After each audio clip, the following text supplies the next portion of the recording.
Good morning, everyone. My name is Jake Warner. I'm the director of the East Asia program at the Quincy Institute.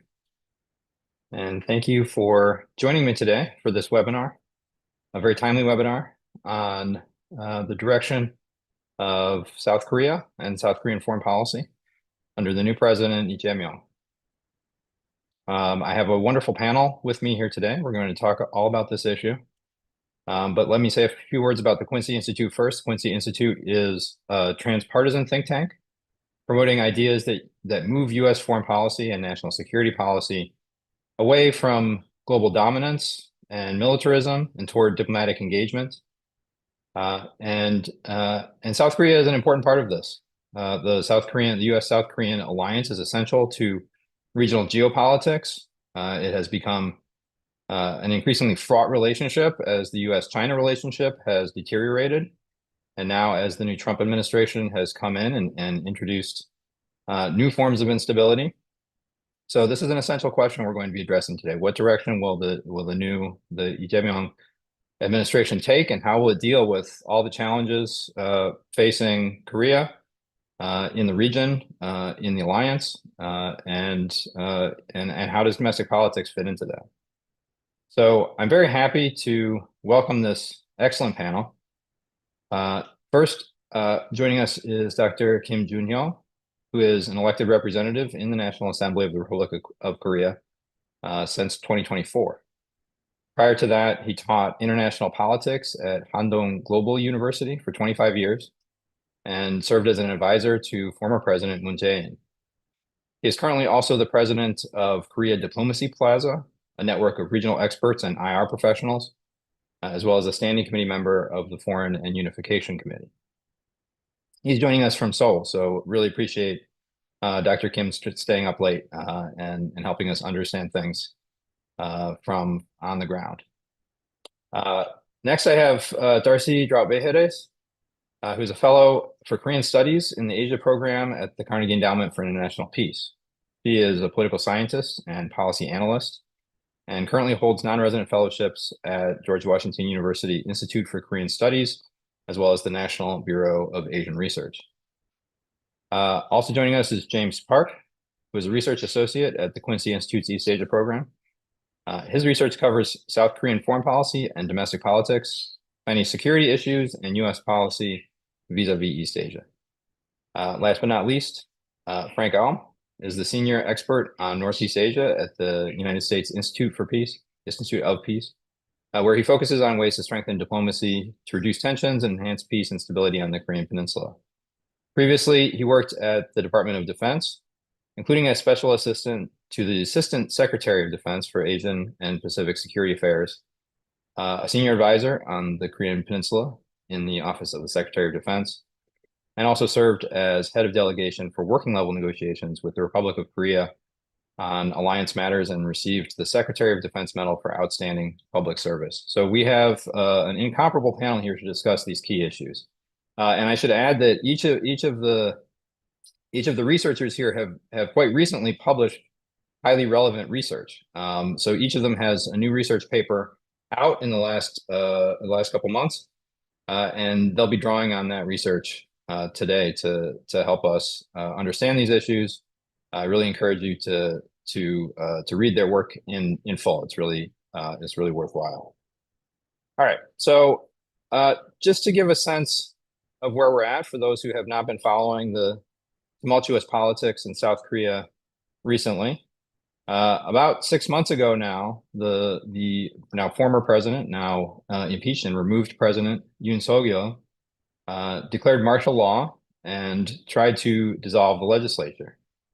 This attempted self-coup collapsed quite quickly because of very strong demand to preserve democracy and because of the decisive action of the legislature, which is under the leadership of the Democratic Party, or the Minjoo.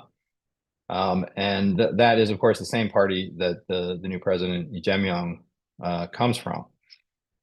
So after now this last 6 months, the dealing with the fallout from the attempted and failed self-coup, and then the impeachment, the removal of Yoon Suk-yeol, which was highly contested by right-wing supporters, but was ultimately successful. Just last week, South Korea elected Lee Jae-myung. It was a clear victory, although it was not quite as the gap between the two candidates was not quite as big as many were expecting, given the ignominious failure of the Conservative Party. The Conservative candidate scored slightly better than was expected, and Lee Jae-myung himself got just short of the 50% mark because there were several third party candidates in the running as well. He now faces an array of very pressing issues. Among them is navigating the daunting geopolitical and security environment in Asia. Of course, first and foremost, is North Korea is right in the middle of that. North Korean nuclear tests have grown significantly in recent years. Dialogue with Pyongyang has completely stalled. And in the midst of all that, we have a tense relationship with China. We have the prospect of a quite turbulent relationship with the United States as the administration of Donald Trump makes demands of Korea economically and to support its own to support the alliance spending to a larger degree.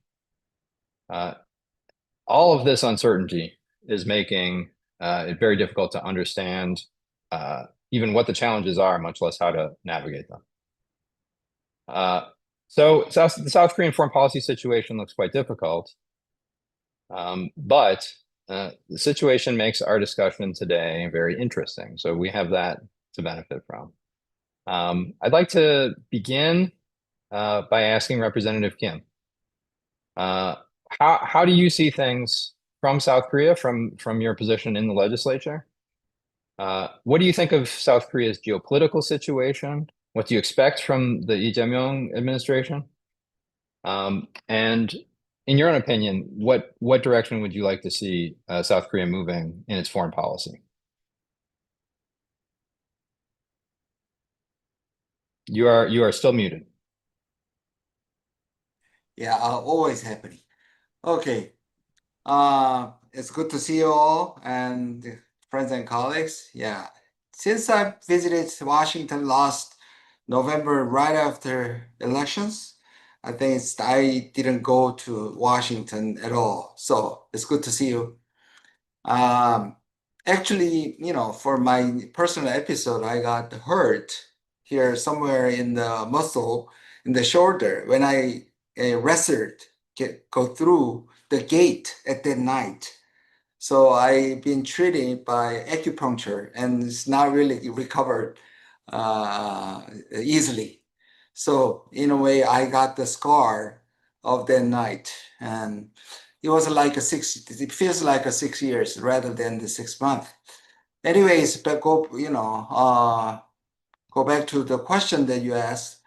I was given three questions you just mentioned. So let me use this time to answer the question. First, South Korea's geopolitical situation. Yeah. The external environment of the ROK, which the Lee Jae-myung government is taking over, is difficult enough to be called a national crisis. War in Ukraine and Gaza, and ongoing geopolitical challenge of the U.S. China strategic competition is growing. And the inter-Korean relationship is showing no signs of improvement from the worst situation. In particular, the Korean economy is now recovering its growth momentum and is facing difficulties on all sides. Excuse me. According to the recent report by KDI, a government-funded research institute, Korean economy seems to be struggling to achieve even 1% increase of GDP this year. It is difficult to expect a recovery in growth rate next year. So many small businesses almost, bankruptcy. This is serious. Somebody compared this as like crisis in the 1997 when the IMF helped Korea. As an export-led economy, Korea has been in the best environment in the context of globalization in the past 30 or more years since the end of the Cold War. And the so-called traditional geopolitical disadvantage of Korea has been at its weakest Now it can be said that such a favorable external environment is over. The so-called liberal international order or rule-based international order is collapsing due mainly to the U.S. I should say Trump, which originally created and maintained it. On March 11th, the 50th day since the Trump took office, David Sanger of the NYT, New York Times, said that the U.S. had destroyed the foundation of the international system that it had worked so hard to build over the past 80 years in just 50 days. I totally agree with him. There is a fragmented, on the one hand, there is the U.S. China strategic competition, and on the other hand, there is a fragmentation of each country surviving on its own. Korea is one of the most vulnerable countries, I think, in this situation. Second question. Here's the expectation of how the President Lee would approach the difficult geopolitical situation. He is a self-proclaimed pragmatist. The same is true of my long and close observation of him.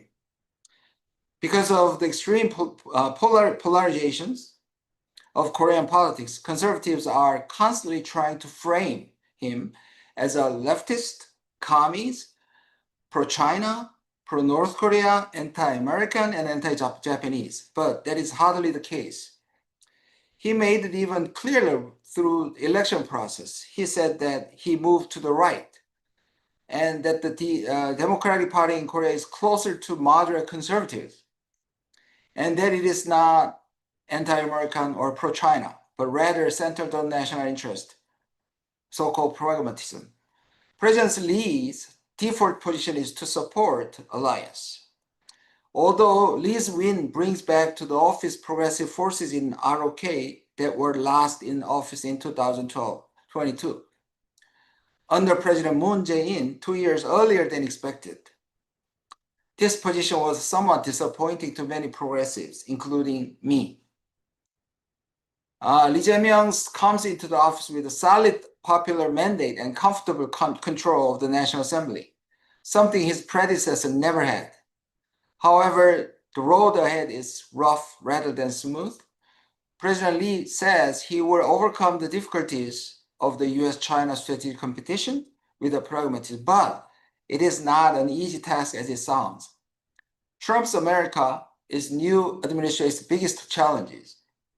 Trump's worldview, as you know, believes that the reason for weakening of the U.S. today is not the fault of enemies like China, Russia, North Korea, Iran, but of the allies and friendly countries. He says the U.S. allies unfairly exploited the U.S. market and free-rided on its security.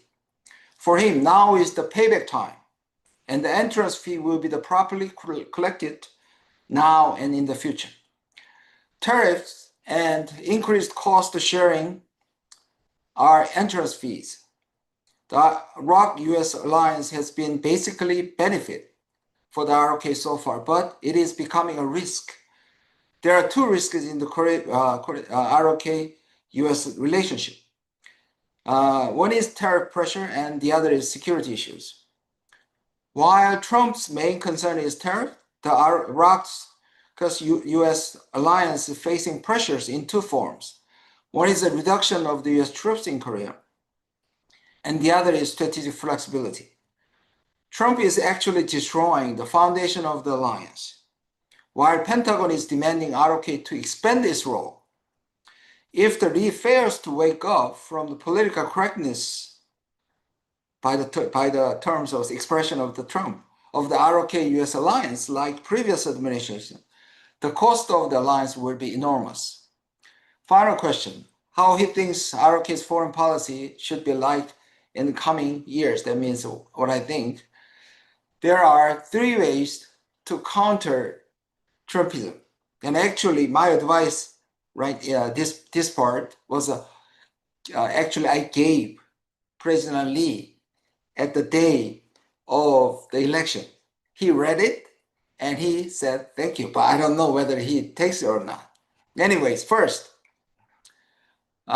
we must respond slowly. As we have seen so far, Trump's policies and pressures level are not fixed but change depending on the situation. Trump keeps moving his target. When the intentions and objectives are not clear, it is advisable to observe and refer to the result of negotiation with other countries, if possible. Trump's tariff policy will not last long. It has never succeeded in American history. It will shake the world economy in the short term, but in the long term, it will accelerate decoupling of the US and the world economy. Of course, Korea is one of the countries most vulnerable to tariff pressure, but we have to hold out as long as we can. Second, we must respond together with other countries. Trump prefers one-on-one bilateral approach to specific partners. This is because he believes that allies that are highly dependent on US can be easily dealt with in bilateral relations. If so, the answer lies within the problem. In order to overcome Trump's bilateral pressure, we must respond multilaterally with other countries. In particular, we must respond together with countries in similar situations, such as Japan, EU, Canada, Mexico, and Australia. There is a justification for solidarity in protecting free trade, which Trump is trying to destroy. Lastly, we must respond with confidence. We must strongly oppose Trump's America First policy in order to properly protect, ironically, ROK-US alliance, as it is destroying the foundation of the alliance. Today, South Korea is not the South Korea of the past that was not sure of its survival without the US.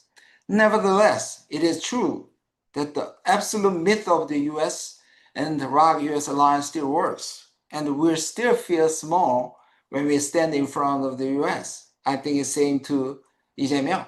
I am not saying that we should take an anti-American line. However, we must have the confidence to withstand the pressure of the US. Trump's time is infinite, not infinite, which means finite. We must maintain strategic autonomy. We should learn from the fact that the US allies and partners such as the EU and Japan have been negotiating by the book, but Trump's tearing it up. The Trump administration sees tariff talks as a chance to pressure a rival, if not an enemy, into concession. But those countries have acted as though they were dealing with an ally. In the case of Korea, it is member of 15 dirty countries that have been robbing the US. We may already be facing a fundamental change in the ROK-US alliance. Rather than repeating its strengthening of the ROK-US alliance like a parrot, it is time to break away from the existing myth of the ROK-US alliance and redefine it. This is it. Thank you very much. Thank you, Representative Kim. That is a very, I think, incisive view on the issue. We will see probably sooner rather than later if Lee Jae-myung follows the advice that you offered. I'd like to turn to Darcy. Darcy, before we really dig in on some of the immediate issues that Representative Kim raised, I'd like to ask your thoughts coming out of your recent paper. You have a recent research paper out called "The Transformation of South Korean Progressive Foreign Policy," and you give a bit of a historical framework. You characterize where progressive foreign policy was coming from and some of the ways that it has really changed in recent years, with reference both to the kind of structural constraints that the outside world is imposing on it, as well as the direction that domestic politics is moving, how that conditions the concerns and the possibilities for the Democratic Party under Lee Jae-myung. Lee Jae-myung. So I'm very interested in getting a sense of kind of the trajectory that you see here, and then what your expectations are given this sort of larger historical and structural analysis. Yeah. Thank you for sharing the paper. I spent a lot of time thinking about it. And let me say the inception of this paper wasn't actually December when Lee Jae-myung was ramping up for this particular election. I've been thinking about this for, I would say, since Moon Jae-in was running for election a while ago. And the reason I thought about this was I've been working on Korean issues for over 12 years now in Washington, and I lived in Korea before that. And in 2017, when Moon Jae-in was elected here in Washington, we were anticipating a return to anti-Americanism that had characterized some of the mid-2000s Nomu-hyun era relationship between South Korea and the United States. But I had an intuition that that wasn't going to be the case. And in fact, I think we saw during the Moon Jae-in administration areas where there might have been friction. And there was some friction. This isn't to say that it was put completely in lockstep or anything like that, but the level of anti-Americanism, the sorts of protests that were on the street in the mid-2000s didn't come to fruition. I think part of that we could say is because of the particularities of the Trump administration and his vision toward North Korea, that being a major issue here. But we didn't see it, right? So I decided to look into why this was the case and why this might be the case going forward. So as you said, I looked at both the domestic and the international dimensions. I think in many respects, the international dimensions are some of the strongest reasons. Historically, the South Korean progressives have organized a lot of their foreign policy priorities around engagement with North Korea and the particular vision of reconciliation. But what I write about in the paper, and I think it's very much the case, is regardless of whether South Koreans want engagement with North Korea, the fact of the matter is North Korea today is very different from North Korea during the Moon Jae-in administration, and is certainly a very different North Korea than the 2000s. I mean, number one, we have a demonstrated nuclear weapons capability, strong development in its missile program, and I think some of the most important things here are its defensive pact with Russia, which fundamentally changes, I think, the calculus in Northeast Asia about what great powers are involved. And then secondly, last year, North Korea changed its constitution to no longer seeking unification and to defining South Korea as a hostile state. So this puts a lot of pressure on progressive foreign policy that's hinging on engagement with North Korea. The second thing that's a really real factor in this is the China component. And we see a big shift in how South Koreans in general see China vis-a-vis the Sino-U.S. rivalry. And let me give you the exact moment would be the economic coercion that followed deployment of the THAAD missile battery system to South Korea. We see in public opinion, we see in the way leaders are talking about North Korea, a sharp plummeting in how South Koreans view China. So whereas there might have been some party preferences on the Sino-U.S. rivalry, that isn't really the case anymore. So then this gets us to the domestic component. And again, South Korean across the board politically are much more reticent to a closer relationship with China. I'm not going to mention the Trump factor here, but particularly with China. And then this is again with North Korea. South Koreans, and this is what I trace in the paper, I provide a lot of data on this, is South Koreans, particularly younger South Koreans, are increasingly see North Korea as a different state, as a different people. There's different social, political, cultural, and certainly economic barriers to any sort of inter-Korean relation. And so what I argue in the paper is that these transformations, these pressures are forcing a transformation, particularly as the leadership in South Korea is changing, right? So as Representative Kim mentioned, South Korea today, and you could talk about this any of the bilateral relations, right? Representative Kim talked in respect to the U.S. South Korea component, but with any of its bilateral relations, South Korea today is different than it is 20 years ago. It's a top global economy. Now we know it's a cultural powerhouse. Koreans won a Tony Award yesterday, completing their EGOT. So it's just like a much bigger. It's not necessarily the patron-client relationship that it was before. So that's what I cover in the paper, and that's how I see the changes that are going on in progressive foreign policy. Thank you. That is very helpful. And I think it's worth maybe emphasizing how important that shift, both in thinking in North Korea and South Korea about the peninsular relation is. It's moving from a very strong sense of identity between the two sides, that we are one people, we should be reunified. Both sides seem to be moving away from that vision and increasingly accepting what could be a permanent separation, or if there were to be some sort of pursuit of a unification, it's far off into the future. And it's really not driven by the same sort of ethno-nationalist politics that previously drove things. So that does seem very, and that I think that's something that people in the United States will have a hard time fully appreciating because most people in the United States are not sort of immersed in the sort of cultural and political culture of the peninsula. So thank you for emphasizing that. James, I want to turn to you and sort of coming off of that question.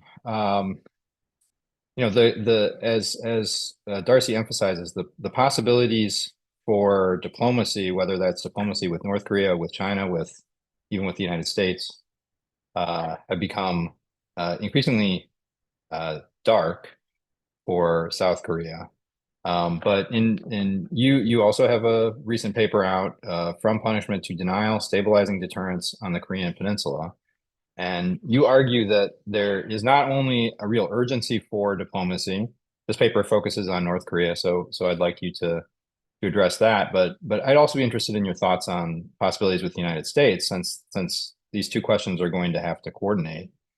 If the United States is inalterably opposed to diplomacy with North Korea, that would make it very difficult for South Korea to pursue it. So do you see where do you see the possibilities for diplomacy in this sort of forbidding environment? Now, before moving on to diplomacy with North Korea, I kind of want to give my overview of sort of, what I expect from the Lee Jae-myung administration's foreign policy in the coming months and years. And I have to say I would generally agree with Representative Kim and Darcy's assessments. And I personally think that we might see some continuity from the previous years, but also reorientations in some ways. As we all know, Lee's predecessor, Yoon Suk-yeol, pursued a value-based foreign policy, which was, centered around alignment with the U.S., Japan, and other like-minded democracies to, counter regional autocracies. And in this framework, South Korea under Yoon, adopted a more adversarial posture toward North Korea, more clearly aligned with the U.S. against Russia by, indirectly supplying artillery shells to Ukraine, and more clearly aligning with the U.S. against China on regional security issues, including Taiwan and the South China Sea. And, in this process, Yoon also tolerated strong sort of domestic opposition to accommodating Japan on World War II historical issues in order to normalize South Korea's military ties with Japan and advance U.S. ROK Japan trilateral military cooperation. However, I think Lee Jae-myung he intends to take a different approach. He's reiterated many times that, about sort of pursuing a foreign policy that would seek to emphasize South Korea's national interest rather than value-based alignment. Yoon largely identified international politics in terms of, value-based struggle between democracy and autocracy.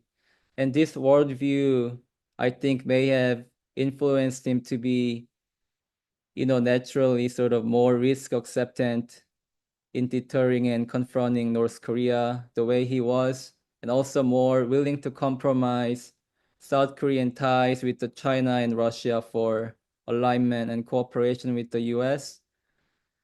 But on the other hand, I think Lee Jae-myung prefers a more pragmatic foreign policy focused on risk aversion and reduction. Lee has indicated that his administration would seek to maintain a strong U.S. ROK alliance and, develop close ties with Japan, but also seek to maintain, stable relationships with China and Russia, at least avoiding confrontation with them, and pursue diplomacy with North Korea. And when we look at the list of Lee Jae-myung's appointees to key foreign policy positions, they seem to reflect his commitment to a more pragmatic foreign policy. For example, Wee Sung-lak, who was confirmed last week as the national security advisor, and Kim Hyun-jong, who is also being mentioned as a likely candidate for the special advisor to the president for foreign policy and security. Both are career diplomats and considered pro-alliance figures who support close alliance cooperation with the U.S. and partnership with Japan. But they've also emphasized the need to take a nuanced approach to China and Russia. And Lee Jae-myung also appointed Lee Jong-suk, former unification minister who has rich experience in structuring and facilitating inter-Korean diplomacy. He was appointed as the head of national intelligence. And Lee is also known to be considering Chung Dong-young, another longtime champion of inter-Korean diplomacy, as his unification minister. So I think Lee Jae-myung he seems to be pretty serious about, wanting to go in this direction, the pragmatic policy framework that he laid out. And this, in my view, it does make sense from the perspective of South Korea in terms of risk, like a regional risk management, facing North Korea's ongoing nuclear threat and geopolitical tensions in the broader East Asia. U.S. alliance remains South Korea's, arguably the best security guarantor, despite all the uncertainty. And given this situation, the Lee administration will prioritize, I think, working with the Trump administration to advance shared security interests, particularly regarding North Korea. It also makes sense that the Lee administration views Japan as an important partner to work with, by continuing to build on the existing bilateral and trilateral cooperation with Japan. The Lee administration would be able to reaffirm its commitment to the U.S. regional alliance structure and also seek to advance its interests related to dealing with North Korea and addressing supply chain instability, particularly in bilateral format with Japan. However, there are also evident challenges to the Lee administration's pragmatic foreign policy. As Representative Kim and Darcy have noted, the Lee administration would, is anticipated to pursue, some level of hedging between Washington and Beijing. Trade combining imports and exports makes up roughly over 90% of South Korea's GDP. So, and in this structure, both China and the U.S. remain crucial to South Korea's supply chain as the largest and the second largest trade partners. But I'm not sure if the Trump administration would respond well to this kind of South Korean hedging. It's been reported that Trump administration officials, are inclined to force allies and partners to choose between the U.S. and China. And in this kind of atmosphere, I just have to say, I fully agree with our assessments here that there are a lot of challenges going forward for the alliance, and they would have to, I think, the best way to navigate through this is to emphasize and focus on cooperation, identifying on area of cooperation, shared interest, and prioritizing that. And both sides would also have to try to reach some kind of compromise on difficult issues like alliance cost sharing, tariffs. It would be very difficult, but yeah. And talking of North Korea is the area of cooperation. President Trump has obviously, stated multiple times his interest in re-engaging with North Korea, and whether he has genuine interest or not, the track record suggests that he does have some sort of personal ambition regarding North Korea, and sort of becoming the first U.S. president directly engaging with Kim Jong-un, and he might want to build on that legacy. And I think Frank, he laid out a very detailed and thorough sort of roadmap how Trump and South Korea, Lee Jae-myung, can work together to sort of revive that effort. And I think I want to leave it up to Frank to talk more about that issue in particular. Great. Then yeah, let's bring it to Frank. Before we do that, just remind everyone who's listening right now that we will keep some time at the end for audience questions. So please put any questions you have in the Q&A, and we'll come to them shortly.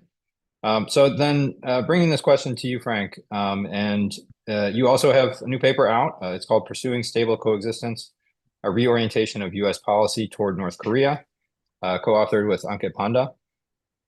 So drawing on that research, I'm wondering what you're seeing as what you recommend as sort of the framework for stable coexistence for North Korea, and what the possibilities for diplomacy between the U.S., South Korea, and North Korea might be. Yeah, thank you so much, Jake. So I definitely share the assessment that President Lee faces many significant challenges today, but I also think he has a crucial opportunity to advance his goals based on the unique characteristics of the current geostrategic environment. And the main opportunity comes from a combination of, on one hand, there's this expanding negotiating space that's created by President Trump's America First approach to alliance relations. And then on the other hand, President Lee has new priorities, right? So things like OPCON transition, a ROC-led future command structure, U.S. force reductions, joint military exercises, U.S. strategic asset deployments, bilateral trade relations, these things all become more fluid within this new strategic environment. When it comes to North Korea, so President Lee has already started off on the right foot by emphasizing the principles of peace, dialogue, and cooperation. And in his election night speech, he also underscored the importance of peaceful coexistence, which Ankit and I have written about, as you mentioned, in our report. We think stable coexistence is the right goal to target with North Korea, rather than immediate denuclearization or excessive deterrence. And this is precisely because we are currently mired in a dangerous coexistence with North Korea, a North Korea that has up to 90 nuclear weapons, the fissile material for 90 nuclear weapons, and maintains an aggressive nuclear doctrine, right, that favors preemption. And despite the fact that the U.S. intelligence community assesses that Pyongyang will not relinquish its nuclear weapons, U.S. policy is still clinging to the unattainable goal of denuclearization. And this creates a contradiction between analysis and diplomatic objectives. And I think this contradiction fosters policy incoherence, and it also heightens the risk of conflict and miscalculation, right? And one of the manifestations of this risk is the U.S. emphasis on using pressure and coercion over the last 20 years to change North Korea's behavior, even though Pyongyang has directly responded to this policy by significantly improving its military capabilities, right? And I think conversely, if you look at the historical track record, it shows that when we engage with North Korea, it behaves a lot better. Periods of active diplomacy between the two countries, such as during the 1990s, the Agreed Framework era, the 2011-2012 Leap Day deal negotiations, or the 2018-2019 Trump-Kim dialogue, these periods corresponded with notable reductions in provocative North Korean behavior.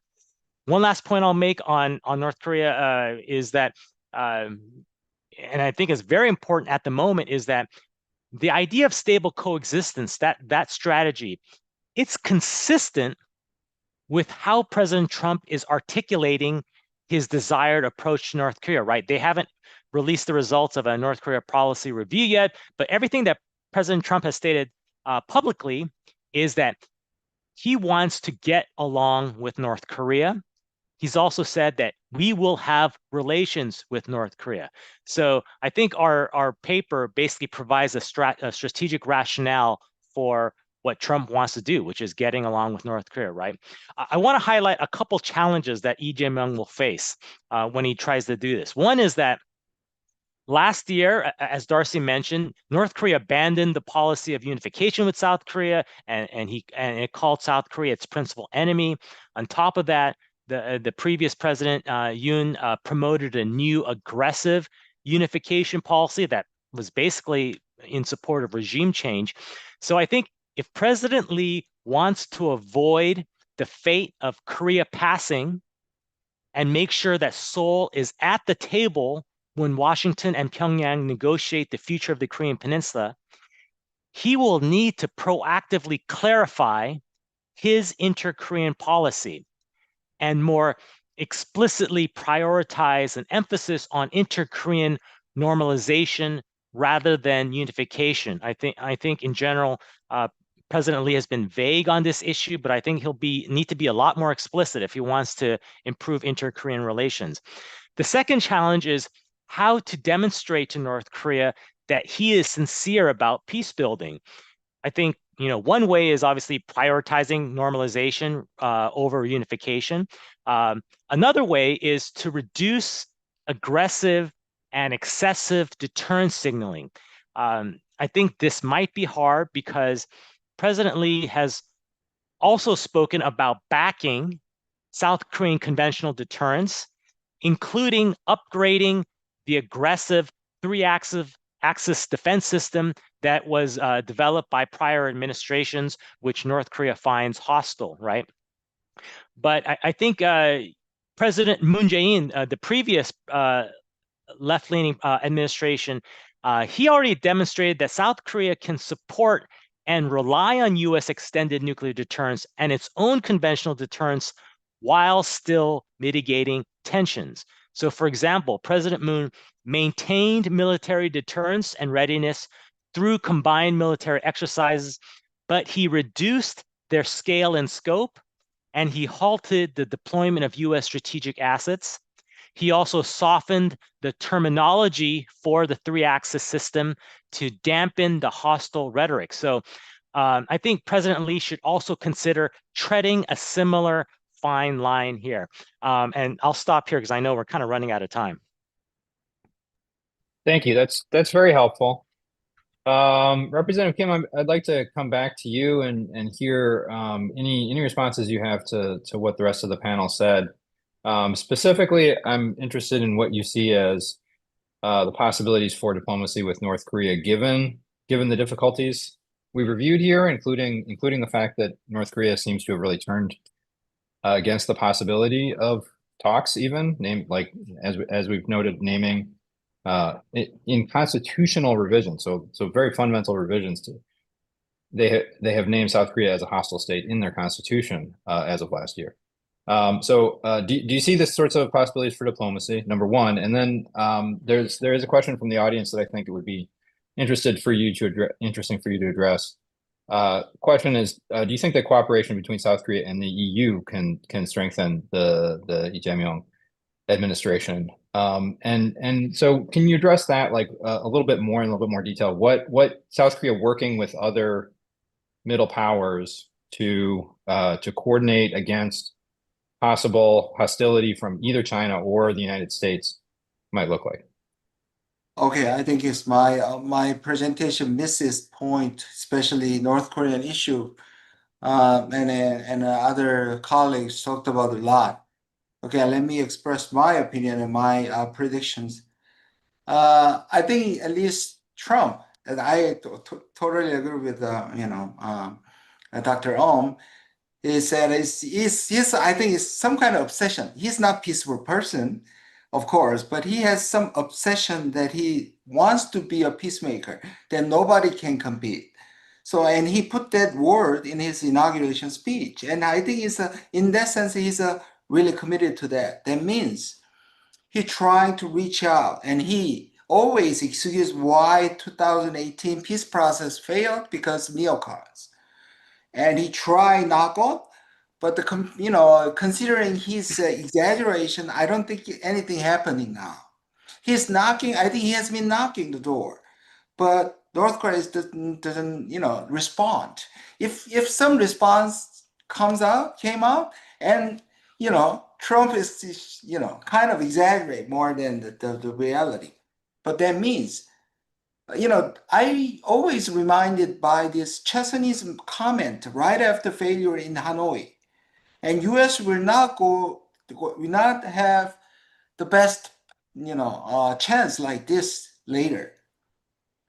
And of course, it's North Korean traumatic experience at the time. So, but you know what? I agree. I don't worry about the passing South Korea, passing Korea when Trump is reaching out at first, because for the past 3 4 years, it's worse situations, escalations of tensions. So at least I liked, Trump is, kind of trying to de-escalate the situations. Yeah, of course, we have to jump in somewhere in between. But from the beginning, we should not kind of interfere, some kind of, melting movement or reaching out, things like that. That's one my point. And North Korea is not really, it's totally different now, I think, compared with 70 or 80 years ago. They have Russia on the back, and they're much stronger, and sanction system almost gone. So even though Trump is trying, I don't think it's really North Korea. Is there any incentives or benefits they can offer to make North Korea, Pyongyang come out? That's my one question. But I think overall, maybe one good thing Trump is going to do is de-escalation of the Korean Peninsula with North Korea. Second question about solidarity or some kind of we have to work together. I think I mentioned about the EU and Mexico and Canada, but the major, I think, initiator or initiative and initial move should come from Northeast Asia. I think there is some kind of movement between Japan, Korea, and China. So these three countries, with Germany, kind of dominating world manufacturing, industry like a value chain. Oh, yeah, I know. Between U.S. China strategic competition, is hard for Korea to do something with China. And recently, Hegstead talked about, basically you have to cut your relationship with China. And we ask that, can America cut, from China? So that's nonsense. But anyways, I think that's why I kind of advised President Lee many times. So it's not really a bad deal with Japan when we Yoon normalized, but we have to take advantage of it. I think it's a good relation with Japan is important. And Japan is very vulnerable to U.S. and very similar situations. I think we have some kind, and these the Yeshiva actually, when initial movement is failed, they kind of try to use alternatives. So in that sense, I think Korea, Japan first together, kind of some kind of a co-work, and at the same time we can try. So that's why there's some kind of argument that we should reopen the dialogue for Korea, Japan, China FTA. And then we try to build some kind of trade regime, free trade regime, some kind of free trade regime, and then we can kind of call other, U.S. Friendly countries, that kind of movement. Maybe the more Trump is pressuring allies and partners, then more urgent need to kind of build a coalition, things like that. It's a because as I said, protectionism by tariff is not going to succeed.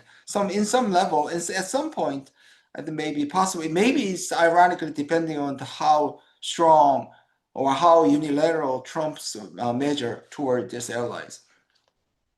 Thank you. Thanks. No, that's great. That really points to the possibility that China, although as we've discussed, China has engaged in very sharp economic coercion against South Korea in the past. China might be in a more cooperative attitude right now, feeling under siege from the United States, looking to strengthen connections with South Korea and Japan. So that does seem like a possibility. Thank you, Darcy. And I'd like to come back to each of the panelists if we can. So let's keep answers very short, unfortunately. But I want to ask Darcy about the economic aspects of foreign policy here. In your paper, you talked about the ways that economic tensions within South Korea are conditioning ideas about foreign policy, and we've already sort of gestured towards the fact that the United States is going to be bringing a lot of economic pressure on South Korea, which is unusually vulnerable in those terms. And one of the people in the questions raised the possibility of relationships with Gulf states to pursue energy security, and obviously there's a lot of investment to be pursued there as well. What do you see kind of as the economic dimensions of foreign policy that the Lee Jae-myung administration are going to be facing or could take advantage of?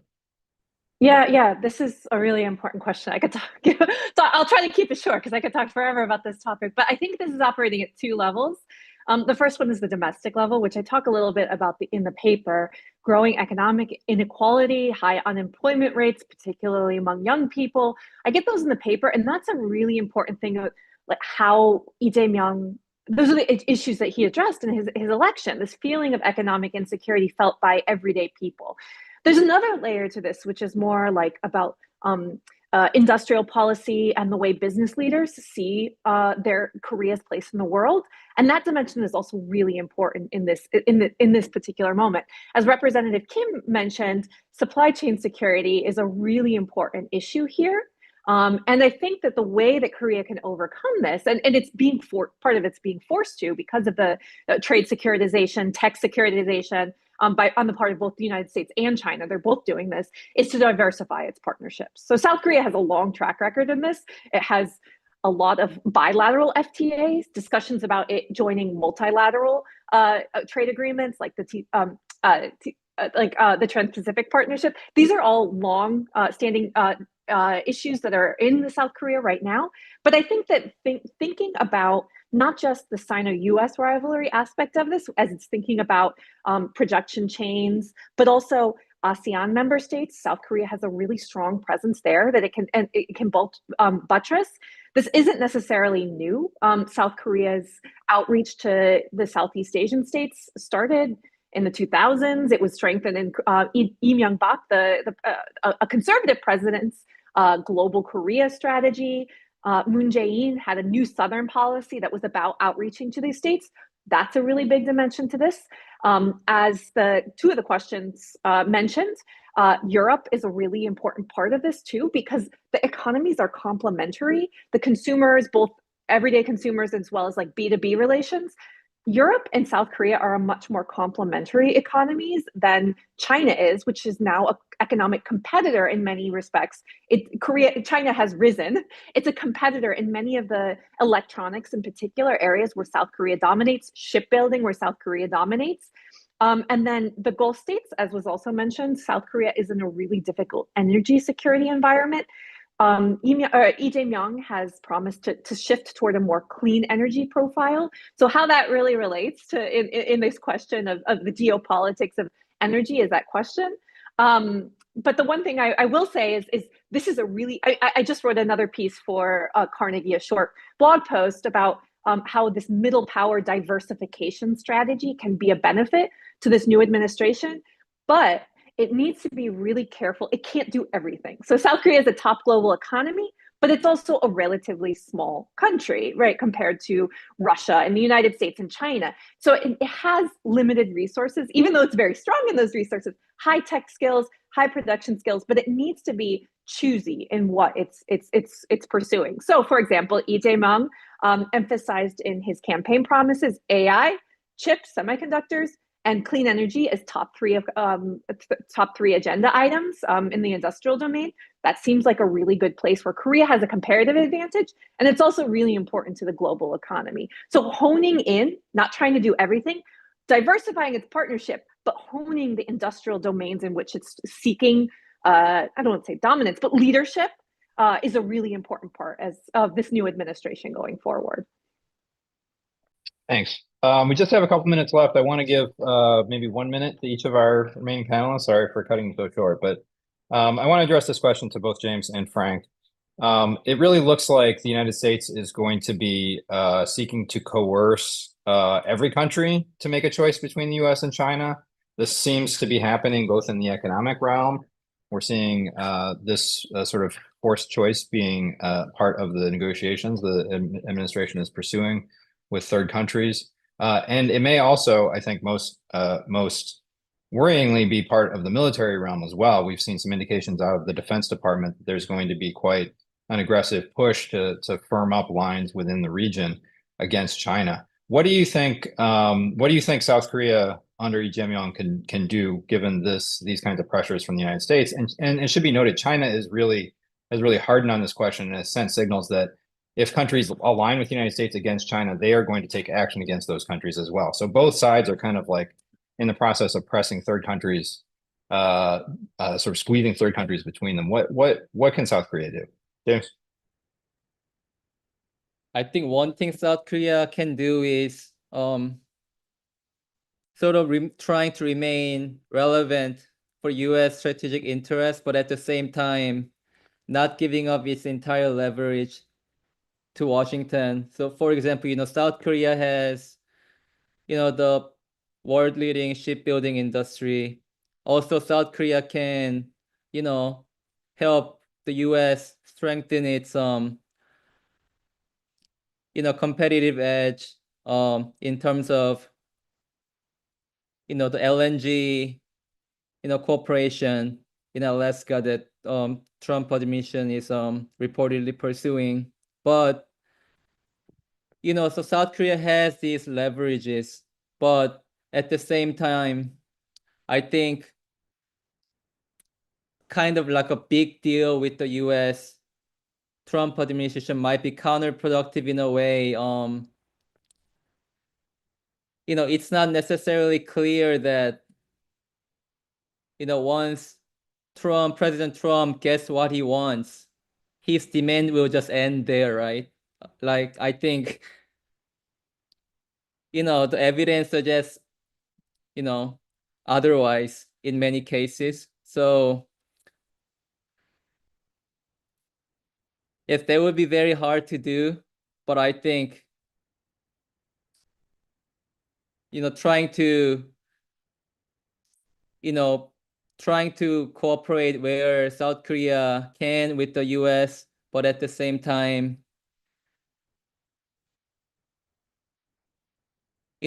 making sure it's not sort of giving up its entire leverage. So yeah, I think you would have to be wise, sort of trying to navigate through this.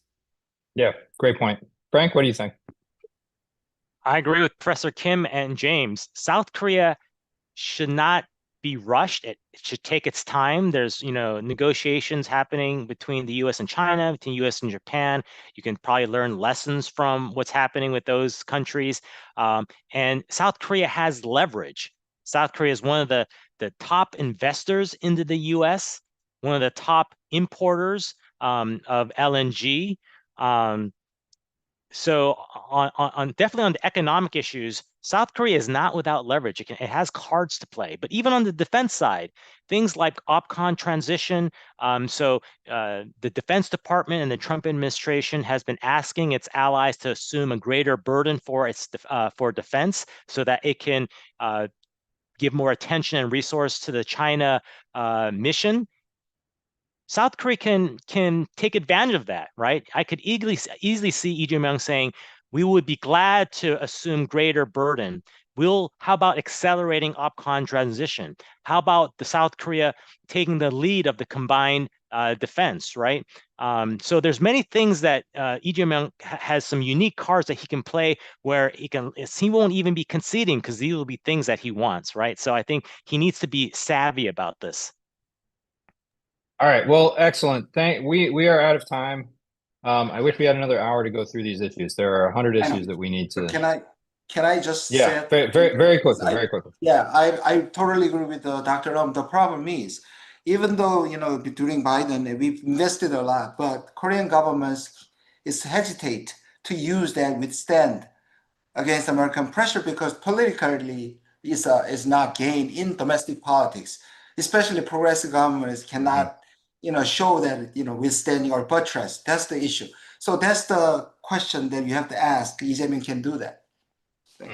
Thank you. Yes, and it's important to speak to national legislators, because they always bring us back to the fact that politics is ultimately based in domestic politics in any country.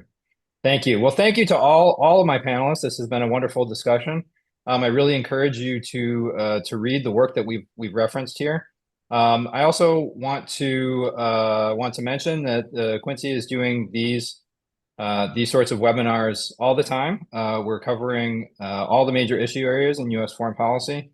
We have another one coming up tomorrow. Our Executive Vice President, Trita Parsi, will be interviewing Vali Nasser about his new book, Iran's Grand Strategy, A Political History. So just check out the Quincy website if you're interested in seeing additional events, or you can subscribe to our mailing list from our homepage, which is quincyinst.org. Thanks to everyone. Good night to Representative Kim, and good morning to our other panelists and to most of our viewership. And I hope you have a great day. Thank you. Great day. Yeah, thank you. See you soon.